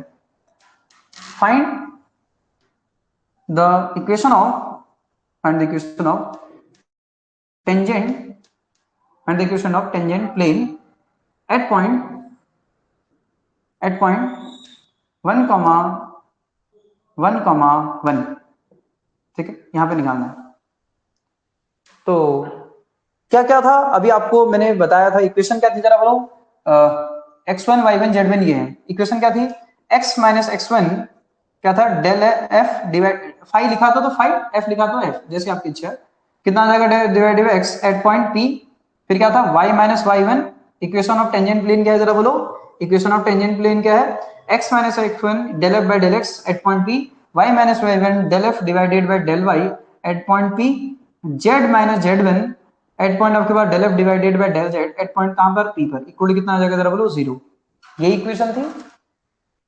अगर हम बात करें तो हमें ये कैलकुलेट करना पड़ेगा, ये तो बाकी सब पता ही है, डेल एफ बाई, अगर हम बात करें डेल एक्स कितना आएगा एट पॉइंट पी पर, इसके एक्स के टर्म में डिफरेंशिएट करो, जैसे एक्स के टर्म में आप डिफरेंशिएट करोगे, ये कितना हो जाएगा, एक्स का एक्स के रिस्पेक्ट में कितना आएगा 1, और ये आ जाएगा वाई, वाई जेड, और बाकी दोनों टर्म क्या हो जाएंगे 0, तो यहाँ से कितना आएगा सिर्फ वाई, ठीक। अगर दूसरा अगर मैं बात करूं डेल एफ बाई आपके पास del Y at point P पर, पी पे कितना आ जरा बोलो, अब पी पे जैसे आप रखोगे ना, ये पॉइंट अगर आप रखोगे, पॉइंट पी रखोगे 1, इसकी वैल्यू क्या आ जाएगी 1, कितनी आ जाएगी जरा बोलो 1, क्यों आएगी 1, क्योंकि वाई की वैल्यू 1 दे रखी है, समझ में आई बात, पी पर, ये समझ में आना चाहिए, जिस पॉइंट पे बोला वो पॉइंट पी होता है, आपको ऑलरेडी पता है। Del f by del y, इसका वाई के रिस्पेक्ट में डिफरेंशिएट करो, कितना आ जाएगा एक्स, यहाँ कितना आ जाएगा प्लस जेड, तो 1 प्लस 1 करोगे कितना आ जाएगा, इसकी वैल्यू 2। इसी तरीके से अगर हम बात करें, मैंने वो लगा दिया ब्रैकेट, ध्यान रखना, del F by del z, del F by z at point p कितना आएगा जरा बोलो, इसको जेड के टर्म में डिफरेंशिएट करो, ये तो 0 हो जाएगा, ये कितना आ जाएगा जरा बोलो वाई, और ये कितना आ जाएगा जरा बोलो प्लस 1 आएगा, कितना आएगा प्लस 1, क्यों, जेड के रिस्पेक्ट में यहाँ पर 1 हो जाएगा, यहाँ वाई आएगा, और ये कितना हो जाएगा 1, तो यहाँ अगर आप रखोगे, क्या रखोगे पॉइंट आपके पास 1 1 1, तो यहाँ 1 रखोगे, कितना आ जाएगा जरा बोलो, ये आ जाएगा 2, ठीक है। अब रख दो इसमें पूरी वैल्यू रख दो, x माइनस x1, क्यों, क्योंकि x1 हमारा ये है, y1 हमारा ये है, और z1 हमारा ये है, ये समझ में आना चाहिए, इनटू आपका del f by del x, इसकी वैल्यू क्या है जरा बोलो, इसकी वैल्यू हमारे पास कितनी आ रही है 1, आ रही नहीं आ रही, तो 1 लिख लिया, प्लस क्या आ रहा है y माइनस 1 इंटू कितना आ रहा है जरा बोलो, इसकी वैल्यू कितनी आ रही थी 2, आ रही थी नहीं आ रही, इसकी वैल्यू रख दी, प्लस इस इक्वेशन में रखना है वैल्यू, ठीक है, बोलो कितना आ जाएगा z माइनस z1, 1 इंटू का डेल एफ, इसकी वैल्यू क्या आ रही है बोलो 2, इक्वल कितना आ जाएगा 0।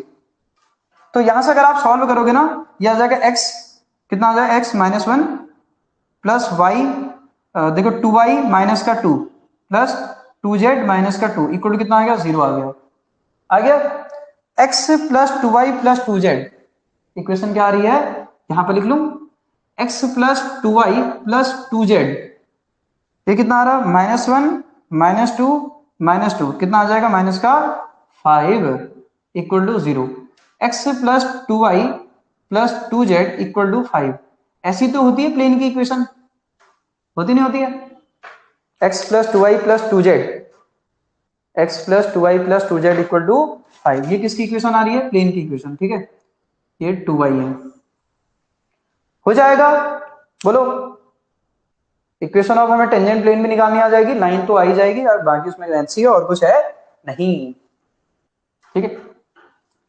अब चलते हैं कुछ क्वेश्चनों पर बेसिक, फिर उसके बाद इस सेशन को एंड कर देंगे।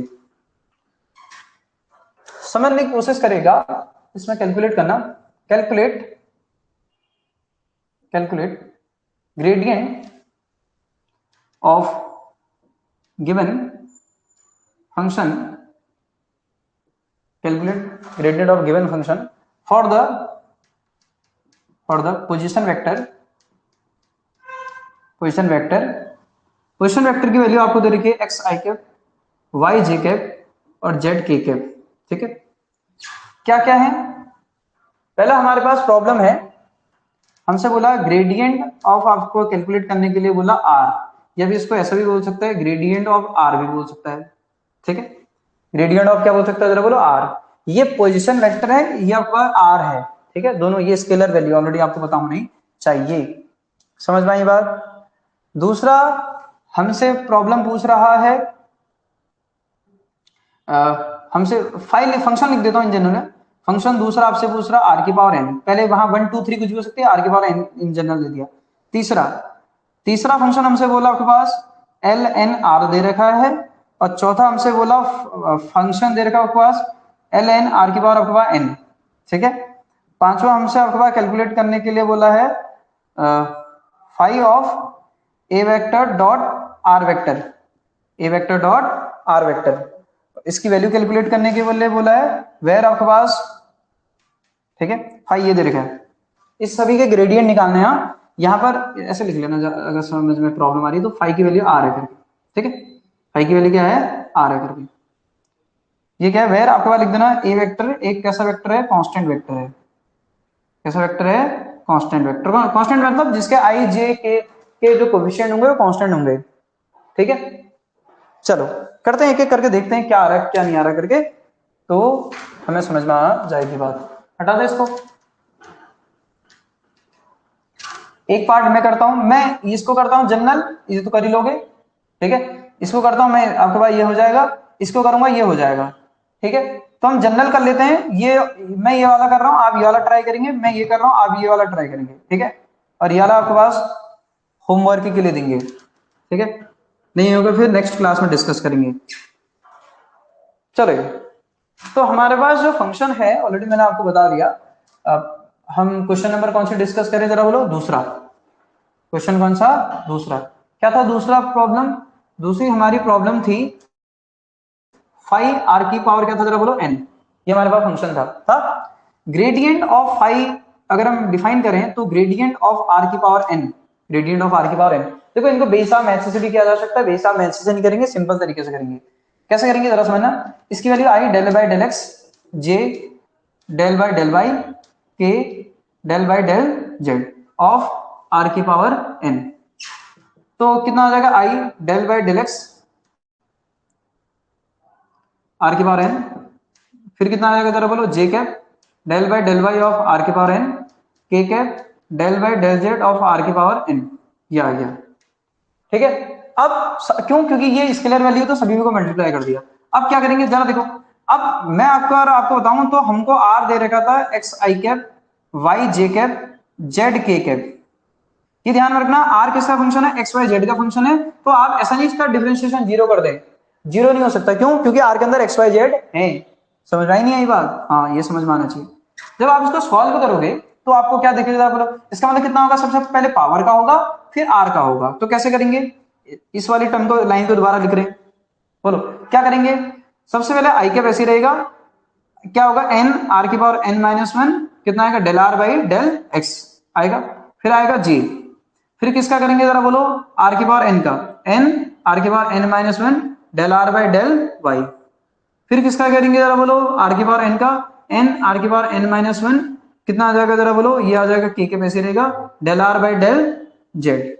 अब यहां पर बहुत ही इंपॉर्टेंट लाइन है, कुछ बातों को ध्यान में रखना कि del are by del X, del are by del Y और del are by Z, del Z की वैल्यू क्या है? ये तीन टर्म आ रहे ना, ये बहुत बार आएंगे। ठीक है, इनकी वैल्यू आपको याद होनी चाहिए। मैं अभी कैलकुलेट कर दे रहा हूं, लेकिन बाद में आपको ये डायरेक्टली याद होने चाहिए। मैं यहाँ साइड में कैलकुलेट कर रहा हूं। देखो हमको पोजीशन वेक्टर गिवन था, पोजीशन वेक्टर का अगर मैं स्क्वायर करूंगा, मॉडुलस अगर निकालूंगा, मॉडुलस कितना आएगा जरा बोलो? रूट के अंदर x square plus Y square plus Z square, ये क्या आ जाएगा? मॉडुलस। आर स्क्वायर करोगे तो कितना आएगा? X square plus Y square plus Z square. आएगा नहीं आएगा? तो अगर मैं अब जरा देखो ये del r by del x है, मतलब rate of change of r with respect to x, partial derivative. तो एक बार इसको पार्शियल डेरिवेटिव कर दो एक्स के रिस्पेक्ट में, तो एक्स के रिस्पेक्ट में पार्शियल डेरिवेटिव इनकी क्या हो जाएंगे, जीरो। ये कितना आएगा, two r del r by del x. ये कितना आ जाएगा जरा बोलो, ये आ जाएगा यहाँ से टू एक्स, और ये कितना आ जाएगा जरा बोलो, जीरो प्लस जीरो। यहाँ से टू बी क्या हो जाएगा, कैंसिल आउट। तो कितना आ जाएगा जरा बोलो, यहाँ से अगर आप इसकी वैल्यू कैलकुलेट करोगे, del r by del x कितना आ जाएगा, एक्स बाई आर। आएगा नहीं आएगा? ऐसी इसको y के रिस्पेक्ट में डिफरेंशिएट करो, इसको कितना आएगा, two r del r by del Y कितना आ जाएगा, ये और ये जीरो हो जाएंगे, कितना आ जाएगा, टू वाई आ जाएगा, इससे कैंसिल आउट हो गया। तो del r by del Y कितना आ जाएगा जरा बोलो, ये आ जाएगा वाई बाई आर। समझ में आई बात? इसी तरीके से मुझे तीसरा आप बताओगे क्या होगा करके, क्या होगा जरा बोलो तीसरा, del r by del z क्या होगा, इसका मतलब del r by del z होगा जेड बाई आर। सिमिलर तरीके से टू आर डी आर, फिर आपको del r by del z into two z, ये कैंसिल आउट होगा, तो कितना आ जाएगा, जेड बाई आर। वैल्यू रख लीजिए, आपको समझ में आ जाएगा, एन आर की पावर एन माइनस वन, ये आ जाएगा क्या जरा बोलो, एक्स बाई आर। फिर क्या आएगा, जे कैप एन आर की पावर एन माइनस वन कितना आ जाएगा, वाई बाई आर। फिर कितना आ जाएगा, के कैप एन आर की power N minus one z by r, ये आएगा। अब एक काम कर लीजिए, एन आर की power N minus one common ले लीजिए, है, और नीचे ओवर में आर भी कॉमन है, तो आर को भी कॉमन ले लीजिए। इधर कितना आएगा, एक्स आई कैप, फिर कितना आएगा, वाई जे कैप, फिर कितना आएगा, जेड के कैप, आएगा, खत्म। ऊपर वाली लाइन आपने नोट कर ली होगी, ठीक है, स्पेस थोड़ा चाहिएगा। देखिए क्या रहा, ग्रेडियंट आर की पावर एन, यार आपके पास एन आर की power N minus one divided by r, ठीक है। ये पूरा का पूरा क्या बन गया जरा बोलो, जैसे हमने कॉमन लिया ना, ये आर भी कॉमन लिया, एन आर की पावर एन भी कॉमन लिया, और एक्स आई कैप बनेगा यहाँ आपके पास ये वाई है, जे कैप रह जाएगा, जेड के कैप रह जाएगा, ठीक है। बोलो ये कितना आ जाएगा, आर वेक्टर। तो इसको अगर सही से लिखोगे एन, इसको ऊपर ले जाओ, आर की power N minus one, R की power minus one, are vector. तो यहाँ से सॉल्व करा तो एन आर की power N minus two, minus one minus two कितना आ जाएगा, आर वेक्टर। ये किसकी वैल्यू है, ग्रेडियंट ऑफ आर की पावर एन की वैल्यू है, किसकी वैल्यू है, ग्रेडियंट ऑफ आर की पावर एन की वैल्यू है, ठीक है। क्या आता है, एन आर की पावर एन माइनस वन, ठीक है, इसकी वैल्यू है। क्या ये समझ में आया, एन आर की power N minus one are vector, बिल्कुल डायरेक्टली फॉर्मूला याद होने से कई बार हमें यूज करना पड़ेगा, ठीक है। चलिए वेक्टर आएगा, gradient of scalar function is always vector quantity. Gradient हमेशा जब भी डिफाइन करते हैं किसी स्केलर फंक्शन का, उससे एक वेक्टर क्वांटिटी निकल के आती है। चलो एक हमने कहा था, दूसरा डिफाइन करेंगे कौन सा, लॉग आर की पावर एन वाला, एल एन या लॉग जो भी बोलो आप, ठीक है। इसको नोट कर लीजिएगा आप। दूसरा था हमारे पास, दूसरी प्रॉब्लम थी, ठीक है। दूसरा क्या था, चौथा था शायद, ठीक है। दूसरी चौथी प्रॉब्लम थी हमारे पास, एल एन आर की पावर अक्वा एन। एल एन का मतलब नेचुरल लॉग ऑलरेडी आपको पता ही है। ग्रेडियंट ऑफ फाई जब हम डिफाइन करेंगे तो ये समझ में आता है, gradient of L N R की पावर एन, यहां से कितना आ जाएगा, I del by del X, J del by del Y, K del by del Z, कितना आ जाएगा ये आ जाएगा एल एन आर की पावर एन, ठीक है। यहां से सॉल्व करिए, कितना आ जाएगा, सब मल्टीप्लाई करिए, I del by del X L N R की पावर एन, फिर कितना आएगा, J del by del Y L N R की पावर एन, फिर कितना आ जाएगा, के cap del by del Z L N R की पावर एन, सभी में आ जाएगा। फिर क्या करेंगे, पहले लॉग का होगा, समझ आता है ना, लॉग का किसका होगा, सबसे पहले लॉग की प्रॉपर्टी क्या होती है, वन बाई लॉग एक्स का क्या था, वन बाई एक्स। तो इसका अगर डेरिवेटिव करोगे कितना आ जाएगा, वन बाई आर की पावर एन, या आर की पावर एन का होगा, एन आर की पावर एन माइनस वन। पहले लॉग का वन बाई आर की पावर एन, फिर आर की पावर एन का होगा, एन आर की पावर एन माइनस वन, फिर इसका होगा आर का, तो del are by del X. ऐसे ही किसका होगा जरा बोलो, इसमें होगा, पहले वन बाई आर की पावर एन होगा, फिर आर की पावर एन का होगा, आर की पावर एन माइनस वन, फिर आर का होगा तो del are by del y. इसी के तरीके से क्या होगा जरा बोलो, सबसे पहले आर की पावर एन का, ये लॉग का होगा, आर की पावर एन, फिर क्या होगा, एन आर की power N minus one, del r by del क्या हो जाएगा जरा बोलो जेड। ये समझ में आना चाहिए, ठीक है। यहां से सॉल्व करेंगे, देखो एन आर की पावर, आपके पास एन आर की power N minus one divided by r की पावर एन, सभी में कॉमन है। यहाँ क्या आ जाएगा, अभी देखो हमने क्वांटिटी डिफाइन करी थी, क्या डिफाइन करी थी, del r by del x, उसकी वैल्यू तो सेम रहेगी ना, उसकी वैल्यू तो सेम रहेगी। कितना आ जाएगा, x by r i cap, क्या आ जाएगा y by r j cap, कितना आएगा जेड बाई आर, कितना आ जाएगा जरा बोलो के कैप। ये समझ में आई बात, जेड बाई आर कितना आ जाएगा जरा बोलो के कैप। ये समझ में आना चाहिए। अब सॉल्व करो, यहां से इसको देखते हैं क्या आ रहा करके। यहां से अगर आप इसको सॉल्व करेंगे, मैं ऊपर इरेज कर देता हूं इसको, इस लाइन को। देखिए तो ग्रेडियंट एल एन आर की पावर एन हमने डिफाइन किया था। यहां से अगर आप देख पा रहे हैं तो यार एन आर की power N minus one divided by are की पावर एन, और यहां से आर भी कॉमन आ जाएगा, आर आर आर कॉमन आ जाएगा, एक्स आई कैप आएगा, वाई जे कैप आएगा, और जेड के कैप आएगा। देखिए आर की पावर एन से आर की पावर एन कैंसिल हो जाएगा, आर की पावर एन आर की पावर माइनस वन आएगा, यहाँ वो ऊपर नीचे आएगा तो कितना आ जाएगा एन आर की पावर टू, और कितना आ रहा जरा बोलो आर वेक्टर, कितना आ रहा आर वेक्टर।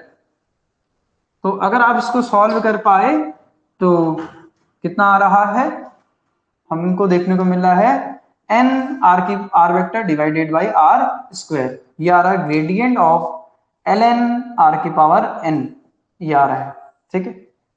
ठीक है, क्या आ रहा एन आर की पावर आपके पास N R vector divided by, देखो आर की पावर माइनस वन ये है, नीचे आर है तो नीचे चले जाएगा तो आर की पावर टू हो जाएगा, ठीक है। और ये कितना आ जाएगा आर की पावर टू।